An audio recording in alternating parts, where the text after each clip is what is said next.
నమస్తే, welcome to hard popcorn debate. ఆంధ్రప్రదేశ్లో జరిగినటువంటి మద్యం కుంభకోణం కేసులో జగన్మోహన్ రెడ్డికి ఉచ్చు బిగుస్తోందా అంటే పరిస్థితులు అలానే కనిపిస్తూ ఉన్నాయి. ఈ కేసులో ఆరోపణలు ఎదుర్కొన్నటువంటి మిథున్ రెడ్డిని అరెస్ట్ చేసేందుకు ఏపీ సిఐడి బృందం ఢిల్లీ వెళ్ళినట్టు వార్తలు వస్తూ ఉన్నాయి. మరి అక్కడ సిఐడి బృందం ఆయన అరెస్ట్ చేస్తుందా చేయదా అన్న ఉత్కంఠ అయితే నెలకొంది. ఇదిలా ఉంటే ఇదే కేసులో ఆరోపణలు ఎదుర్కొంటున్న రాజ్ కసిరెడ్డికి కూడా హైకోర్టు ముందస్తు బెయిల్ను తిరస్కరించినట్టు వార్తలు వస్తున్న నేపథ్యంలో మరి త్వరలో ఆయన అరెస్ట్ కూడా జరగబోతుందనే చర్చ అయితే మొదలైంది. మొత్తానికి ఇదే కేసులో ఆరోపణలు ఎదుర్కొన్నటువంటి బెవరేజెస్ కార్పొరేషన్ ఎండి వాసుదేవరెడ్డి నిన్న మేజిస్ట్రేట్ ముందు వాంగ్మూలం ఇచ్చారు అంటున్నారు. ఈ వాంగ్మూలం నేపథ్యంలోనే వీళ్ళ అరెస్టులు జరగబోతున్నాయా అని కూడా మాట్లాడుకుంటున్నటువంటి పరిస్థితి. సో ఓవరాల్గా ఈ కేసులో మరి మిథున్ రెడ్డి అరెస్ట్ అయిన తర్వాత ఆయన ఇచ్చే వాంగ్మూలం ఏ విధంగా ఉండబోతుంది, మరి ఆయన ఇంట్రాగేషన్కి సపోర్ట్ చేస్తారా చేయరా, ఒకవేళ సపోర్ట్ చేస్తే జగన్మోహన్ రెడ్డి పేరు ఏమైనా బయటపెట్టే అవకాశం ఉందా, ఈ కేసులో ఇంకెలాంటి పరిణామాలు చోటు చేసుకోబోతున్నాయి అన్న విషయాలను ఈరోజు డిబేట్లో చర్చిద్దాం. మనతో పాటు డిబేట్లో పార్టిసిపేట్ చేసేందుకు స్టూడియోలో ఉన్నారు ప్రముఖ ఆర్థిక రాజకీయ సామాజిక విశ్లేషకులు మధుసూదన్ రెడ్డి గారు, అలాగే సీనియర్ జర్నలిస్ట్ డివి శ్రీనివాస్ గారు. నమస్కారం సార్. నమస్కారం సార్. నమస్తే. మధుసూదన్ రెడ్డి గారు, ఏపీసీఐడి బృందం మిథున్ రెడ్డిని అరెస్ట్ చేయడానికి ఢిల్లీ వెళ్ళినట్టు వార్తలు వస్తూ ఉన్నాయి. సో ఆయన అరెస్ట్ జరుగుతుందా జరగదా అన్న ఉత్కంఠ నెలకొంది.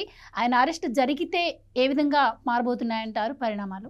ఇప్పుడు చోరకళ క్షౌరకళ రెండు ఉంటాయి.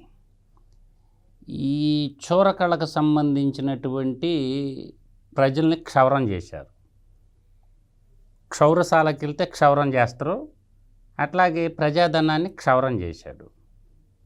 దాని మీద ఎంక్వైరీ చేసేసి ఇప్పుడు ఏమవుతుంది, ఈ దొంగను పట్టుకోవటానికి దొంగ పోలీసు ఆట ఆడతారు. ఇప్పుడు పోలీసు వాళ్ళు దొంగలు వెంబడబడతారు, దొంగలేం చిక్కకుండా పారిపోతున్నారు. ఇప్పుడు న్యాయశాఖ ఏం చేస్తుందంటే ముందస్తు బెయిల్కి అప్లై చేసుకుంటే బాబు నీకు ఇవ్వబడదు అని చెప్పి న్యాయశాఖ చెప్పింది. హైకోర్టుకి ముందస్తు బెయిల్కి పోయిండు.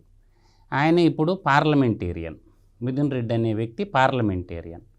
ఒక పార్లమెంటేరియన్ని అరెస్ట్ చేయాలంటే లోక్సభ స్పీకర్ పర్మిషన్ తీసుకోవాలి. ఇది ఖచ్చితంగా లెటర్ ఇవ్వాలి. ఢిల్లీకి పోతే ఆడికి పోతారు పోలీసు వాళ్ళు, సిఐడి వాళ్ళు. హైకోర్టు ఈ యొక్క ముందస్తు బెయిల్ని తిరస్కరించిన రిపోర్ట్ని ప్లస్ అక్కడున్న లోక్సభ స్పీకర్ గారికి రిప్రజెంటేషన్ ఇనిపోయిండు. అయ్యా మీ ఎంపీ దొంగతనం చేసిండు, పార్లమెంట్ ఉండే ఎంపీ, రాష్ట్ర ప్రజలు బాబు రాష్ట్ర వాడు సెల్ ఫోన్ చూసుకుంటుంటాడు, మనుషులు సాయి చూడనే మర్చిపోతారు. మీ అబ్బాయి దొంగతనం చేసిండు, రాష్ట్ర ప్రజల సంపద దోపిడీ చేసేసాడు, మీ అబ్బాయిని మేము ఎత్తుకొని పోతున్నాం, కొంచెం పర్మిషన్ ఇవ్వమని అడుగుతారు లోక్సభ స్పీకర్ని. సో ఆ లోక్సభ స్పీకర్ దగ్గర పర్మిషన్ తీసుకోవటానికి పోయి ఆయన దగ్గర కాగితాలు ఇచ్చేసి పర్మిషన్ తీసుకొని ఈయన్ని ఎత్తుకోరాటానికి పోయారు. ఈయన ఏం చేసిండు మిథున్ రెడ్డి, హైకోర్టులో బెయిల్ ఎప్పుడైతే ముందస్తు బెయిల్ లేదో సుప్రీంకోర్టుకు పోయాడు. సుప్రీంకోర్టులో రేపు సోమవారం రోజు వాదోపవాదనలు ఉంటాయన్నమాట. ఆయన ఉన్నాడు కదా కోవూరు, ఆయన చెట్టు కింద ప్లేడరు, ఆయన్ని రేపు ఏం వాదిస్తాడో చూడాలా. ఒకవైపు ఏమో జగన్మోహన్ రెడ్డి ఎంత ఖర్చు అయినా పర్వాలేదు మిథున్ రెడ్డిని సంగతి దేవుడు ఎరుగు, నన్ను అరెస్ట్ కాకుండా చూడండి అని చెప్తుందంట వాళ్ళ నాయకుడు. ఎంత డబ్బులు ఖర్చు అయినా పర్వాలేదు, ప్రపంచంలో అమెరికా నుంచి అయినా లాయర్లు కేపాలు చెప్తా, నేను అమెరికా నుంచి అయినా లాయర్లు తెప్పిస్తానని. అంటే జగన్మోహన్ రెడ్డి ప్రపంచంలో అంతరిక్షంలో నుంచి తెప్పిస్తాడేమో లాయర్లని, నా పేరు చెప్పకుండా చూడండి అంటుండంట. అంటే ఇక్కడ జరుగుతున్నది వ్యవహారం ఏంటంటే ఇప్పుడు స్టేట్మెంట్ అంటే రెండు ఉంటాయి. ఈ రెండు స్టేట్మెంట్లు ఏంది, 161 స్టేట్మెంట్ ఒకటి, 164 స్టేట్మెంట్ ఒకటి. ఈ రెండు రకాల స్టేట్మెంట్లు ఉంటాయి. ఫస్ట్ స్టేట్మెంట్ ఏంది 161. పోలీసు వాళ్ళ దగ్గరకు పోయి నేను నేరం చేయలేదు అని చెప్పి లెటర్ ఇవ్వచ్చుగా. వాళ్ళు నోటీస్ ఇచ్చినప్పుడు 161 స్టేట్మెంట్ ఇవ్వాలిగా, దానికి ఇవ్వాలి. 41A నోటీస్ సర్వ్ చేసి 161 స్టేట్మెంట్ పోలీసు వాళ్ళ దగ్గర ఇవ్వాలి, దానికి ఇవ్వాలి. కాబట్టి వాళ్ళ స్టేట్మెంట్ వాళ్ళు రాసుకున్నారు. తర్వాత ఎందుకు రెండోది ఏంటంటే 164 స్టేట్మెంటు. ఇప్పుడు వాసుదేవరెడ్డి ఏం చేశాడు, అయ్యా నేను పనిచేశాను ఆంధ్రప్రదేశ్ బెవరేజ్ కార్పొరేషన్ మేనేజింగ్ డైరెక్టర్గా, కాబట్టి అప్పుడు జరిగింది ఇది అని చెప్పి జడ్జి కాడ స్టేట్మెంట్ ఇచ్చేశాడు. అది 164 స్టేట్మెంట్ జడ్జి దగ్గర ఇచ్చిందంటే దాని అర్థమైంది నేరాన్ని అంగీకరించడం. ఆయన ఏం చేసిండు అది ఇచ్చిండు, ఆడ ఏం చెప్పిండు నీకు నాకెడ తెలుస్తుంది, అది జడ్జి గారు బయట పెట్టాలి, ఆ స్టేట్మెంట్ కాగితాన్ని బయట పెట్టాలి. వాసుదేవరెడ్డి ఏమని స్టేట్మెంట్ ఇచ్చాడు, ఆయన ఏ విధమైనటువంటి ఆర్డర్లు ఇచ్చాడు, ఆ డబ్బులన్నీ ఏం చేశారు, 99,400 కోట్ల రూపాయల డబ్బు ఎక్కడికి పోయింది, ఆ డబ్బు ప్రభుత్వానికే వచ్చిందా, ఎవరు ఖజానానికి ఆడిగిపోయింది. ఒక కరెన్సీని దేశాలు దాచించడము అంటేనే ఇది తీవ్రమైన దేశద్రోహానికి సంబంధించినటువంటి నేరం. ఒకటి కరప్షను, రెండు కరెన్సీని దేశ సరిహద్దులు దాటించడం దేశద్రోహం నేరం కింద కూడా వస్తుంది. కాబట్టి గతంలో పార్లమెంటేరియన్ కరెన్సీ దేశ సరిహద్దులు దాటలేదుగా. తప్పుని ప్రశ్నించినందుకు, దోపిడీని ప్రశ్నించినందుకు RRR గారిని, నర్సాపురం ఎంపీని, రఘురామకృష్ణరాజుని అంటే ప్రశ్నించినందుకు, తన యొక్క ఫండమెంటల్ రైట్ని, ఫ్రీడమ్ ఆఫ్ స్పీచ్ను వాడుకున్నందుకు తీసుకుపోయి కొట్టారు. దేశద్రోహం కేసు పెట్టిండు. ప్రశ్నించినోడే దేశద్రోహి అయితే కరెన్సీని దేశ సరిహద్దులు దాటించినటువంటి వాడిని ఇంకా ఎంత పెద్ద దేశద్రోహనాలా? ప్రశ్న సంధించినటువంటి వాడినే దేశద్రోహి అంటే దేశ కరెన్సీని విదేశాలకు తరలించిన వాడిని ఏమంటారు? దేశద్రోహిగా ఇంకేమంటారు? కాబట్టి ఖచ్చితంగా అరెస్ట్ చేయాలా, ప్రజా సంపదని, దోపిడీ చేసిన సంపదని రికవరీ కూడా చేయాలా. అందువల్ల ఏంటంటే మిథున్ రెడ్డి దొరికిపోయిండు. కాబట్టి ఒక రకంగా ఎస్పీవై రెడ్డి, ఎస్పీ ఆగ్రోకి సంబంధించిన డిస్టిలరీస్కి ఆయనకి ఎస్పీవై రెడ్డి మాజీ తెలుగుదేశం పార్టీ ఎంపీ అయినా వాళ్ళకి 2 ఆడబిడ్డలు అయితే ఆడపిల్లల్ని బెదిరించి వాళ్ళ డిస్టిలరీ లాక్కొని దాంట్లో దొంగ ముందు ఉత్పత్తి చేసేసి అక్కడ తాగుబోతుల్ని కూడా చంపేసింది. కాబట్టి ఒక నరహంతకుడు లాగా తయారైపోయింది. కాబట్టి డబ్బు కోసం మనుషులు చంపే వ్యాపారం చేసింది. కాబట్టి ఈ కేసులో రిలీఫ్ ఇవ్వకూడదు సుప్రీంకోర్టు జడ్జీలు కూడా. నా అంచనా ప్రకారం హైకోర్టు ఏదైతే ఇచ్చిందో దాన్నే ఓకే చేస్తుంది సుప్రీంకోర్టు. చూడండి, దాన్నే ఓకే చేస్తుంది.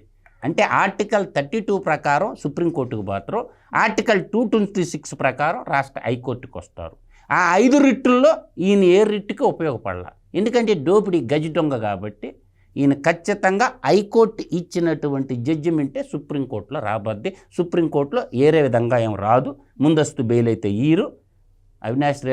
ఈయన మిథున్ రెడ్డిని అరెస్ట్ చేసి తీసుకురావాలి. లోక్సభ స్పీకర్ పర్మిషన్ కోసం పోయారు సిఐడి అధికారులు.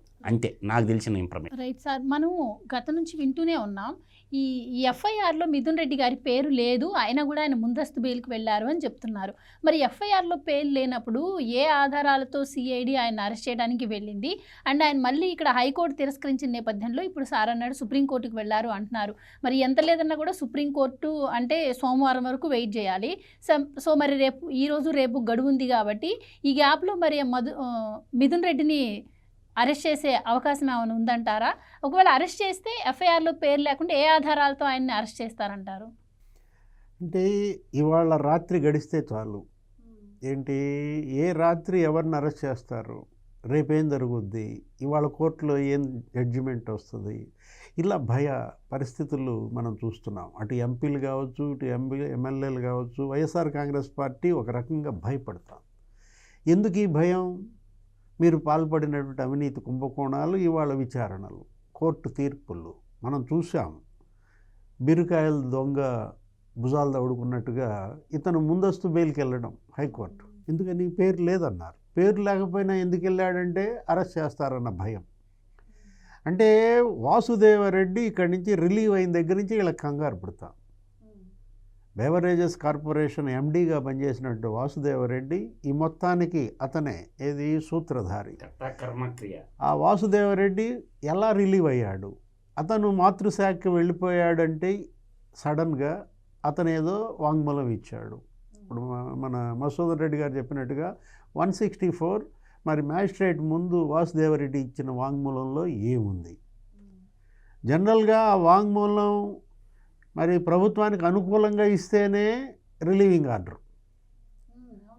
ప్రభుత్వానికి ప్రతికూలంగా ఇస్తే ఆయన రిలీవ్ అయ్యేవాడు కాదు. రిలీవ్ అయ్యాడంటే ప్రభుత్వానికి అనుకూలంగా అతను వాంగ్మూలం ఇచ్చాడు, అతను సరెండర్ అయ్యాడు, అప్రూవర్గా మారాడు. అతనేంటి వీళ్ళందరినీ ఫిక్స్ చేశాడు. ఎందుకంటే ఒక వాసుదేవరెడ్డే జగ్గయ్యపేట దగ్గర ఒక 40 ఎకరాల భూమి కొన్నట్టుగా మనం మీడియాలో కథనాలు. వాళ్ళ మాంగారు పేరు మీద 28 ఎకరాలు ఒక చోట, 12 ఎకరాలు ఒక చోట కొన్నాడని. అసలు వాసుదేవరెడ్డి ఫైళ్ళు వేసుకుని నీకు జగ్గయ్యపేట మీదుగా హైదరాబాద్ పోతుంటే జగ్గయ్యపేటలో చూసినాడు, చెప్పాడు ఏదో స్పీడ్గా పోతుంది వెహికల్, దాని నిండా ఫైళ్ళు ఉన్నాయని. ఆ రోజే కేసు కట్టారు. ఆ రోజు అతని ఇంటి దగ్గర నానక్రామ్గూడలో రైడ్ చేస్తే ఆ కారులో గోల్డ్ రసీదులు దొరికాయని, అసలు అంతకు ముందే నానక్రామ్గూడలో ఒక ఇంటి పైన దాడి చేస్తే 100 కోట్లు లభించాయని, ఒక పారిశ్రామికవేత్త ఇంట్లో శరత్ చంద్రారెడ్డి ఆ 100 కోట్లు ఏపీ లిక్కర్ స్కామ్కి సంబంధించిన నగదని. అంటే ఇవాళ క్యాష్ ఎక్కడ చూసినా నగదు. ఇందాక మసూదన్ రెడ్డి గారు చెప్పినట్టుగా 1,00,000 కోట్ల మద్యం అమ్మితే 99,400 కోట్లు క్యాష్ తీసుకున్నారు. ఏమైంది ఆ క్యాష్? అసలు ఇప్పుడు ఈ liquor scam, AP liquor scam యొక్క వర్త్ ఎంత దోపిడీ జరిగిందంటే 20,000 కోట్లు దోపిడీ జరిగిందని ప్రభుత్వం చెప్తాం. శ్వేతపత్రంలో అదే ఉంది. ముఖ్యమంత్రి అసెంబ్లీలో ప్రకటించారు చంద్రబాబు కూడా, దగ్గర 19,000 కోట్లు ఎంతో స్కామ్ జరిగిందన్నారు. అదొక వెర్షన్. కానీ ఇది 1,00,000 కోట్ల స్కామ్ అంటున్నారు. వసూలు చేసినటువంటి ఆ 99,400 కోట్ల నగదు అసలు ఏమైంది, ఎంత ప్రభుత్వ ఖజానాకు జమ అయింది, ఎంత విదేశాలకి వెళ్ళింది, ఎంత మొన్న ఎన్నికల్లో ఖర్చు పెట్టారు అంటే 37,000 కోట్ల స్కామ్ అంటున్నారు. ఎందుకంటే జగన్మోహన్ రెడ్డి సీఎంగా అయినప్పుడు 2 తెలుగు రాష్ట్రాల మధ్య మద్యం విక్రయాల వ్యత్యాసం 5,000 కోట్లు. అంటే తెలంగాణ కన్నా ఆంధ్రప్రదేశ్ తేడా 5,000 కోట్లు. అదే జగన్మోహన్ రెడ్డి దిగిపోయేటప్పటికి ఎంత అయింది? 42,000 కోట్లు అయింది. అప్పుడు 5,000 కోట్లు ఏంటి, ఇప్పుడు 42,000 కోట్ల తేడా ఎట్లా వచ్చింది? ఇప్పుడు అంతే ఉండాలి, 5,000 కోట్లే ఉండాలి తేడా. అంటే ఆ 37,000 కోట్లు ఏమయ్యాయి, ఎవరి జేబుల్లోకి వెళ్ళాయి?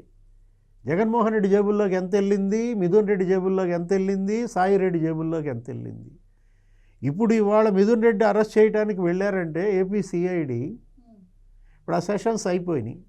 పార్లమెంట్ ఏంటి వాళ్ళతో క్లోజ్ అంటున్నారు.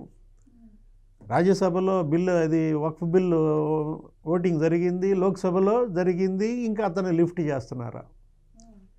ఇవాళ నైటే మిథున్ రెడ్డిని లిఫ్ట్ చేస్తారా? అంటే జగన్మోహన్ రెడ్డి భాషలో చెప్పాలంటే ఎత్తుతారా? మిథున్ రెడ్డిని ఎత్తితే వాట్ నెక్స్ట్, ఏం జరుగుద్ది? మిథున్ రెడ్డి ఏంటి, ఆయన 6th ఫేజ్లో ఉన్నాడు. ఇది ఒక 7 అంచెలుగా జరిగింది ఈ దోపిడీ అని. 5th ప్లేస్లో ఉన్నాడు కసిరెడ్డి రాజశేఖర్ రెడ్డి అని. కసిరెడ్డి రాజశేఖర్ రెడ్డే, అదే కసిరెడ్డి రాజ్, కర్త కర్మ క్రియ ఇతనే అని ఎవరు చెప్పారు? విజయసాయి రెడ్డి చెప్పాడు. అంటే ఇక్కడ వాసుదేవరెడ్డి అప్రూవర్గా మారాడు, విజయసాయిరెడ్డి అప్రూవర్గా మారాడు. పోతూ పోతూ విజయసాయిరెడ్డి ఏమన్నాడు, మళ్ళీ ఎప్పుడు రమ్మంటారు సార్ అన్నాడు. అంటే తను కంప్లీట్గా ఇవాళ లిక్కర్ స్కామ్ తాలూకు అన్ని వాస్తవాలు బయటపడటానికి సిద్ధంగా ఉన్నాడు. అంటే విజయసాయిరెడ్డిది ఒక డిస్టిలరీ, వాళ్ళ అల్లుడిది పెనికే రోహిత్ రెడ్డికి సంబంధించిన ఆదాన్ డిస్టిలరీసో ఏదో ఉంది. ఆదాన్ డిస్టిలరీసు, తర్వాత ఈ ఎస్పీవై డిస్టిలరీసు, ఇవి దగ్గర ఒక 6 డిస్టిలరీలకే 62% ఆర్డర్స్ ఇచ్చారు. అంటే 60% ఆర్డర్స్ వీటికే ఇచ్చారన్నమాట. వీటి దగ్గర వసూలు చేసిన నగదే 3,113 కోట్లు అన్నారు.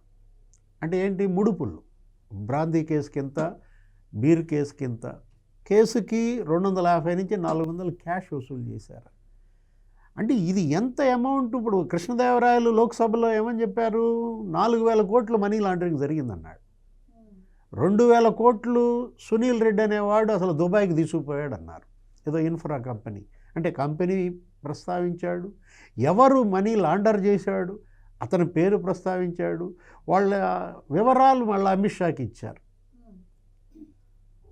అంటే మనీ లాండరింగ్ జరిగింది 4,000 కోట్ల 40,000 కోట్ల మనీ లాండరింగ్ జరిగింది వాస్తవం. ఎంత వీళ్ళు తీసుకువెళ్ళారు? ఇక్కడ ఈడీ ఎంటర్ కావాలి. ఇంతవరకు ఈడీ ఎందుకు ఎంటర్ కాలేదు? ఎన్ఫోర్స్మెంట్ డైరెక్టర్ ఎప్పుడైతే కృష్ణదేవరాయలు లోక్సభలో దీనిపై మాట్లాడాడో, అమిత్ షాను కలిసి ఆయన మరి ఆధారాలు ఇచ్చాడో, ఆ రోజే ఎన్ఫోర్స్మెంట్ డైరెక్టరేట్ దీని మీద పడాలి. ఇప్పుడు ఐటీ దాడులు జరుగుతాయి, పారిశ్రామికవేత్తల మీద దాడులను, వస్త్ర వ్యాపారులపైన దాడులను, మైనింగ్ వాళ్ళ మీద దాడులను, ఐటీ వచ్చి దాడులు చేస్తున్నప్పుడు ఈడీ మనీ లాండరింగ్ జరిగింది అని ఒక ఎంపీ చెప్పిన తర్వాత కూడా, ఎక్కడ చెప్పాడు, లోక్సభలో చెప్పిన తర్వాత కూడా ఇప్పటి వరకు మరి ఈడీ ఎందుకని కేసు నమోదు చేయలేదు దీని మీద? అంటే రాష్ట్ర ప్రభుత్వం లేఖ రాస్తేనే నమోదు చేస్తుందా? అంటే ఇంకా ఎవరన్నా సిగ్నల్ ఇవ్వలేదా, జెండా ఎత్తలేదా? ఇప్పుడు కేవలం ఇది మిథున్ రెడ్డే కాదు, ఇప్పుడు కసిరెడ్డి రాజశేఖర రెడ్డి 5వ ప్లేస్లో ఉన్నాడు, మిథున్ రెడ్డి 6వ ప్లేస్లో ఉన్నాడు. అసలు 7 అంచెల వ్యవస్థ నంబర్ 7 ఎవరు? Big boss. అంటే ఇప్పుడు మిథున్ రెడ్డి మరి వాళ్ళ బిగ్ బాస్ పేరు చెప్తాడా? జగన్మోహన్ రెడ్డి బిగ్ బాస్గా జరిగినటువంటి ఈ కుంభకోణం, ఈ మొత్తం దీన్ని కనుక రూట్అవుట్ చేయకపోతే, దీన్ని పూర్తిగా కూకటి వేళ్లతో దీన్ని కనుక పెకిలించకపోతే, ఇది ప్రజారోగ్యానికి సంబంధించిన అంశం. ఇందాక మధుసూదన్ రెడ్డి గారు అన్నారు, వీళ్ళ మీద అసలు హత్య కేసులు పెట్టాలన్నారు. 30,000 మంది పుస్తలు దిగిపోయాయని పురంధేశ్వరే ఆరోపించారు. అంటే 30,000 హత్యలు జరిగినట్టు అన్నమాట వీళ్ళు చేసినటువంటి ఆ మద్యం వల్ల. నాసిరకం మద్యం, దొంగ మద్యం తయారు చేశారు. 52% మంది లివర్ దెబ్బతిందని ఒక మెడికల్ రిపోర్ట్ ఇచ్చిందా ఎవరు? పురంధేశ్వర్ గారు. అంటే ప్రజారోగ్యంతో ఇలా చెలగాటం ఆడినటువంటి మొత్తం ఈ మద్యం రాక్షసులందరి అంతు తేల్చాలి ప్రభుత్వాలు. ప్రజల బలహీనతలు, ఒక బలహీనత మద్యపానం అనే దాన్ని అడ్డం పెట్టుకుని ఇంట్లో వాళ్ళని దోచేశారు, వాళ్ళని తాకట్టు పెట్టారు. అంటే రక్తం పీల్చారు, ఆ పీల్చిన రక్తాన్ని మళ్ళీ బ్యాంకుల్లో తాకట్టు పెట్టి రుణం తీర్చుకున్నారు. 25,000 కోట్లు. సార్, అంటే ఇప్పుడు ఒక ఎంపీని ఢిల్లీలో అరెస్ట్ చేయడము అంటే అది మామూలు విషయమేం కాదు, దేశవ్యాప్తంగా కూడా చర్చనీయాంశం అయ్యే విషయమే. అందులోనూ లావు గారు పార్లమెంట్లో ఆయన ఇది ప్రస్తావించారు కాబట్టి ఇది బీజేపీకి కూడా ఒక సవాల్గానే ఉండిపోతుంది. ఎందుకంటే ఇది సమస్యను క్లియర్ చేయకపోతే మరి అన్ని రాష్ట్రాల నుంచి కూడా చెడ్డ పేరు వచ్చే అవకాశం కూడా ఉంటుంది. సో మిథున్ రెడ్డిని కనుక సిఐడి అరెస్ట్ చేస్తే దీంట్లో తర్వాత తప్పకుండా ఈడీ, సిబిఐ ఎంటర్ అవుతుంది అని చెప్పి కూడా అనుకుంటున్నారు. సో మిథున్ రెడ్డి అరెస్ట్ తర్వాత ఎంటర్ అయ్యే అవకాశం ఉంటుందంటారా? ఎవడైతే ఏంటమ్మా, వాడు ఎంపీ అయితేనేంది, ఎమ్మెల్యే అయితేనేంది, ఎవడైతేనేంది, చట్టం ముందు అందరూ సమానం అన్నప్పుడు మంత్రి అయితేనే కంత్రి పనులు చేయమన్నారా ఏంది? అందువల్ల ఏంటంటే ప్రజలు ఇచ్చినటువంటి అధికారాన్ని అడ్డం పెట్టుకుని అంతా మా ఇష్టం రాజ్యం, ప్రజల సంపద లూటీ చేస్తాం, ప్రజల్ని మేము చంపేస్తాం. ఇప్పుడు మద్యపాన నిషేధ ఉద్యమం ఎందుకు పుట్టింది? ఇటువంటి అకృత్యాలు ఉంటాయని. మద్యపాన నిషేధం చేస్తానని చెప్పినటువంటి పులివెందల పోటుగాడు ఎవరు? మద్యపాన నిషేధం చేసి 24లో ఓట్లు అడుగుతానన్న పులివెందల పులకేశ్ ఎవరు? పులివెందల పోటుగాడు ఎవరు? కాబట్టి మద్యపాన నిషేధం మాటన లిక్కర్ కంపెనీలు మొత్తం ఆక్యుపై చేసుకొని లిక్కర్ వ్యాపారం చేసుకొని 1,000 కోట్లు ఆఫ్రికా ఖండానికి, తర్వాత దుబాయ్కి తరలించినారంటే వీళ్ళు ఎంత దుర్మార్గులు, ఎంత పెద్ద దేశద్రోహులు అనేది మనకి ఇప్పుడు అర్థమవుతా ఉంది. అందువల్ల ఏంటంటే వాస్తవంగా మిథున్ రెడ్డికి దీంట్లో పాత్ర అనేది లేకుండా ఉంటే ఎందుకు ఇంత భయపడుతున్నాడు?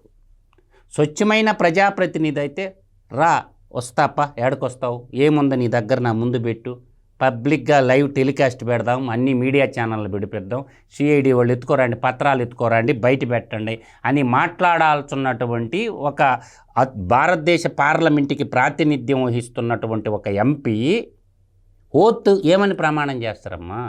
భారత పార్లమెంట్లో ఎంపీగా ప్రమాణ స్వీకారం ఏం చేశావు?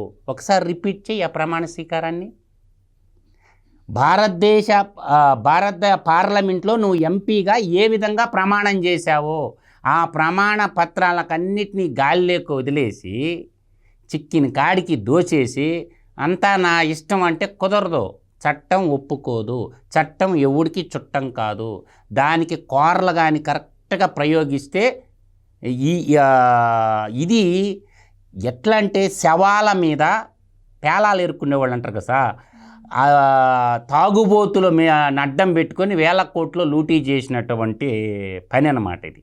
అందువల్ల దీంట్లో తాడేపల్లి బాసు దాకపోద్ది.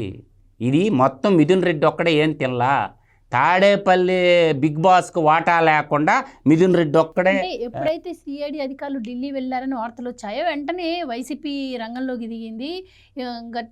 అదే కూటమి ప్రభుత్వం అక్రమ అరెస్టులకు పూనుకుంటుంది, కావాలని చెప్పి మిథున్ రెడ్డిని అరెస్ట్ చేస్తుంది, ఆయనకి ఎలాంటి ఏ తప్పు చేయకపోయినా ఆయన అరెస్ట్ చేస్తుందని చెప్పి వాళ్ళు ప్రచారం చేసుకుంటూ. అంటే అట్ట చెప్పక నేను దొంగతనం చేసినాను, నేను దాపెట్టినానని చెప్తారే ఇందా. చురుక బెల్లం పెట్టమంటే పెట్టద్దా ఇందా. చెరుకు పంటను చెరుకుని పెంచాలా, దాన్ని కొయ్యాలా, గానుగులేసి రుబ్బాలా, ఆ రసం తీయాలా, బాండల మీద పెట్టాలా, ఆ చెరుకు పిప్పేసి మంట పెట్టాలా, గర్రని తిప్పితే అప్పుడు బెల్లం తయారవద్ది. చురుక బెల్లం పెట్టమంటే పెట్టదు. అంటే దోపిడీదారుడు నువ్వు దోపిడీ చేసి ఇచ్చేయరా బాబు అంటే ఇస్తాడా? వాడికి పెట్టే బెల్లం పెడితే తప్ప ఆ డబ్బులు రిటర్న్ రావు. అంటే క్రషర్లో పెట్టాలి, మళ్ళీ వాళ్ళని కూడా పిండాలి, మళ్ళీ వాళ్ళని కూడా పాకం పట్టాలి, అప్పుడు కానీ నీకు అవినీతి డబ్బు తిరిగి. అదే దాన్ని అర్థం ఏంటంటే విచారించడం. దాన్ని ఏంటంటే చెరుక బెల్లం పెట్టమంటే పెట్టదు. జగనా నీవు తిన్న అవినీతి సొమ్ము ఇవ్వమంటే ఇస్తాడా? అట్లా అనమాట. ఇప్పుడు జగన్ అవినీతి ఏముంది, జగమంతా తెలిసిందే. కాబట్టి అసలు జగన్ నాటక సూత్రధారి కలికాల జగనాసురుడే. నేను ఎప్పుడు చెప్తాను కదా, ఒక మహిషాసురుణ్ణి, ఒక జగనాసురుడు, ఎప్పుడు చెప్తాను బకాసురుణ్ణి, ఒక నరకాసురుణ్ణి, ఒక రావణాసురుణ్ణి, ఈ నలుగురిని మిక్సీ చేస్తే వాడే కలికాల జగనాసురుడు అని నేను ఊరగా చెప్పాల. అసలు గజ దొంగ తాడేపల్లి యజమాని, తాడేపల్లి దర్బారుగా సంపాదించిన, తాడేపల్లికి సంబంధించిన దొరవారే వాళ్ళే దోచేసింది. కాబట్టి ఇప్పుడు ఈయన అరెస్ట్ చేస్తే ఈయన చెప్తాడు, కొంచెం ఇంట్రాగేషన్ చేస్తే మొత్తం చెప్పేస్తాడు. ఎక్కడికెక్కడికి ట్రాన్స్పోర్ట్ చేసింది, డబ్బులు ఎలా ట్రాన్స్పోర్ట్ చేసింది మొత్తం చెప్తాడు మిథున్ రెడ్డి. ఏమి ఇబ్బంది లేదు, ఖచ్చితంగా చెప్తాడు. ఆయన మీద జాలి, దయ, కరుణ చూపించాల్సిన అవసరమే లేదు. ఒక దొంగ పట్ల గడ్డపార దొంగతనం చేసిన వాడిని ఎట్ట కొడతారు పోలీసు వాళ్ళు? దేశ సంపదని, ప్రజల సంపదను లూటీ చేసిన వాడిని కొట్టకుండా, ఇందాక చెప్పాను కదా, చురుక బెల్లం పెట్టమంటే పెట్టరు. అందువల్ల ఖచ్చితంగా మిథున్ రెడ్డి గౌరవంగా చెప్పేయాలి, ఏం చేసినో చెప్పు. పేద ప్రజల సొమ్ము ఎంత దోచుకున్నావో చెప్పాల్సిన బాధ్యత పెద్దిరెడ్డి మిథున్ రెడ్డికి ఉంది. ఖచ్చితంగా చెప్పాలి. రైట్ సార్, ఇప్పుడు మిథున్ రెడ్డిని అరెస్ట్ చేస్తే జగన్మోహన్ రెడ్డి గారి పేరు చెప్తారు అని చెప్పి మధు గారు అంటున్నారు. కానీ ఇప్పుడు కూటమి ప్రభుత్వం అధికారంలోకి వచ్చాక మనం ఇప్పటి వరకు ఎంతోమందిని అరెస్ట్ చేయడం మనం చూసాం. కానీ ఏ ఒక్కళ్ళు కూడా ఎవరి పేరు బయట పెట్టలేదు. ఇంట్రాగేషన్లో తెలియదు, గుర్తులేదు, మర్చిపోయానే చెప్తున్నారు. సో ఇప్పుడు ఈయన అరెస్ట్ చేసి ఇంట్రాగేషన్ చేస్తే మాత్రం ఆయన జగన్మోహన్ రెడ్డి పేరు చెప్పే అవకాశం ఉంటుందంటారా? ఈ లోపల వాళ్ళు ముందస్తు బెయిల్స్కి వెళ్ళడం, లేదు అంటే ఆ తర్వాత ఒక నెల రోజులు అలానే శిక్ష అనుభవిస్తే ఆ తర్వాత బెయిల్స్ రావడం, అలాగే బయటకు వస్తున్నారు. సో ఈ నేపథ్యంలో ఏవైతే ఉన్నాయో ఆ కేసులన్నీ కూడా పోస్ట్ పోన్ అవుతున్నాయి, ప్రొలాంగ్ అవుతున్నాయి, అన్నీ నీరు గారిపోయే ప్రయత్నాలే జరుగుతున్నాయి. సో ఇది కూడా అలానే జరిగే అవకాశం ఉంటుందంటారా? అంటే ఇవాళ మిథున్ రెడ్డి ఎక్కడ? మిథున్ రెడ్డి ఎక్కడున్నాడు? దొరుకుతాడా? అంటే మిథున్ రెడ్డిని వీళ్ళు అరెస్ట్ చేస్తారా? అసలు వీళ్ళు సిఐడి మిథున్ రెడ్డిని చేరుకుంటుందా? మిథున్ రెడ్డి ఆల్రెడీ హాస్పిటల్లో చేరిపోయాడా? ఇప్పుడు రకరకాల, ఎందుకంటే మనం చూసాం పరారయ్యాడా. ఇప్పుడు ఎవరైతే పోలీసులు వస్తున్నారు 41A నోటీసులు ఇద్దామంటేనే పరారైపోతున్నారు. కాకాని గోవర్ధన్ రెడ్డి ఎక్కడున్నాడు? అసలు పత్తా లేడు. ఏది సర్వేపల్లిలో దొరకలేదు, నీకు నెల్లూరులో దొరకలేదు, హైదరాబాద్లో దొరకలేదు, ఎక్కడెక్కడి నుంచో ఏదో వీడియోలు పెడుతున్నాడు. సాయంత్రం వస్తా, రేపు వస్తా అని చెప్తున్నాడు. ఇప్పుడు కొడాలి నాని ఎక్కడున్నాడు? ఆయనకి ఏదో బైపాస్ సర్జరీ, ఎక్కడ? ముంబై హాస్పిటల్. ఎక్కడైతే గుడివాడలో 100 కోట్ల మట్టి మాఫియా బయటపడిందో, ఎవరెవరి ఖాతాల్లో ఎంతెంత డబ్బు పడింది, 1,12,00,000 మందా చటర్జీ అనేవాడు, లేకపోతే 1,12,00,000 మందా దీప్తి, ఇట్లా అకౌంట్స్లో పడ్డది. వాళ్ళకి ఐటీ నోటీసులు వస్తే వాళ్ళు పోయి వాపోతే, ఏమంటే మీరు మా డబ్బులని తీసేసుకున్నారు, మా దాంట్లో పడ్డాయి, ఐటీ నోటీసులు మాకు వస్తున్నాయి అంటే డెత్ సర్టిఫికేట్ ఇప్పిస్తా అన్నాడు. ఇవాళ అతను చావు బతుకుల మధ్య. మొన్న వాళ్ళ నాయకుడు చెప్పిండండి సార్, తాడేపల్లి కొంపలో ఎంత ప్రయత్నించినా వంశీకి బెయిల్ రావడం లేదు, కాబట్టి మీరు దొరకబాకండి, తప్పించుకోండి మీరు అని చెప్పి వాళ్ళ నాయకుడే మీటింగ్ పెట్టి చెప్పాడంట మన తాడేపల్లి కొంపలో. అంటే ఇవాళ ఏపీ సిఐడి ఢిల్లీ వెళ్ళింది అనగానే మరి తిరుపతిలో పెద్దిరెడ్డి మళ్ళా జారిపడ్డా. అంటే ఈ నైట్ ఏం జరుగుతుంది అనేది ఇవాళ ఏ డ్రామా క్రియేట్ అవుతుంది. ఎందుకంటే వీళ్ళు డ్రామాల్లో ఆరితీరినాళ్ళు. మనం చూసాం, సిబిఐ అవినాష్ రెడ్డిని అరెస్ట్ చేయడానికి వస్తేనే ఒక పెద్ద రేసు నడిచింది. హైదరాబాద్ నుంచి అవినాష్ రెడ్డి జంప్, ఆయన వెహికల్ మీద సిబిఐ వాళ్ళంతా మళ్ళీ వెనకాల ఒక పరుగు పందెం. ఏం జరిగింది? అతను వెంటనే వాళ్ళ అమ్మని తీసుకొచ్చి కర్నూలు ఆసుపత్రిలో చేర్చారు. అవినాష్ రెడ్డి కర్నూలు వెళ్ళేలోపు వాళ్ళమ్మ వచ్చి హాస్పిటల్లో ఉంది, ఏదో గుండెపోటు అని చెప్పి. అతను హాస్పిటల్లో అమ్మ పక్కన ఉన్నాడు. చుట్టూతా మొత్తం వేల మంది కార్యకర్తలు, వందల మంది మరి వచ్చారు, ఎమ్మెల్యేలు, మంత్రులు. సిబిఐ వాళ్ళు గెస్ట్ హౌస్లో 3 రోజులు తిష్టేశారు.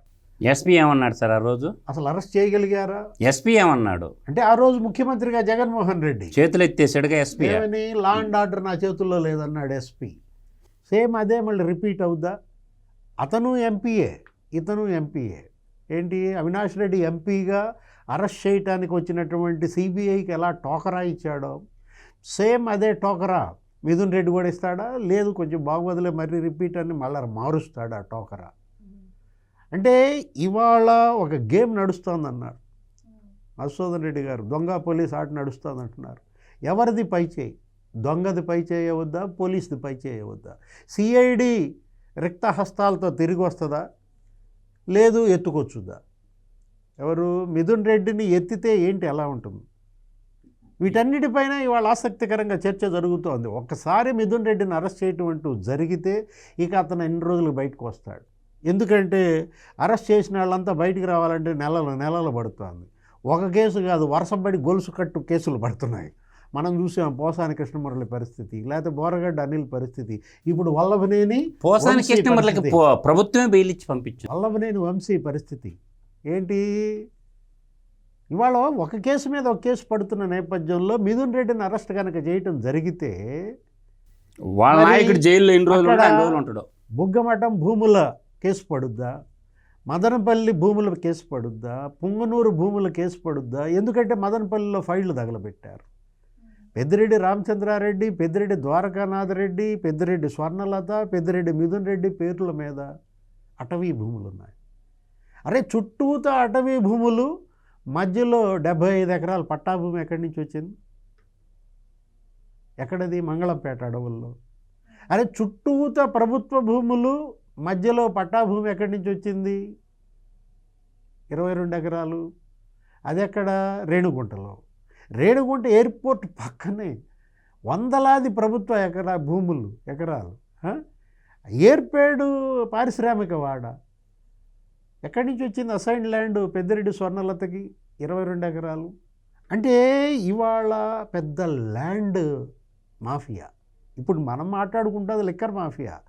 అంటే లిక్కర్ మాఫియాలో మిథున్ రెడ్డిని ఎత్తుకొస్తే ల్యాండ్ మాఫియాలో ఇరుక్కుంటాడా? శాండ్ మాఫియా ఇప్పుడు వైన్ మాఫియాలో ఇరుక్కున్నాడు అనుకో, ల్యాండ్ మాఫియా తేలిపోయింది, లిక్కర్ మాఫియా తేలిపోయింది. శాండ్ మాఫియా చిత్తూరు జిల్లాలో ఉన్న నదులన్నింటినీ చెరబట్టింది ఎవరు?